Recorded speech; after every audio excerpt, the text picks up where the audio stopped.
Ninong? La la la la la la la la la la la la la la. Ninong? Ninong?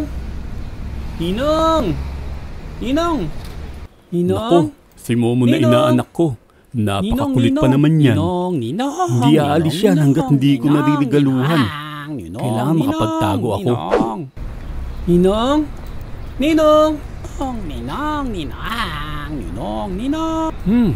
Ang tagal ni Ninong ah. Nandiyan naman yung kotse niya. Kaya sigurado ako, nandito siya sa bahay niya. Ayun, tama-tama. Sa likod ako ng kurtina magtatago. Tagal. Tawagan ko na nga. Kring. Hello, Ninong. Hello, inaanak kong pogi. Nandito po ako sa harap ng bahay niyo. Mamamas ko po ako eh. Nako, wala ako sa bahay ngayon. Balikan na lang next year. Ganun po ba? Kanginong puwet putong nakasilip sa bintana niyo. Sa susunod po galingan niyo magtago.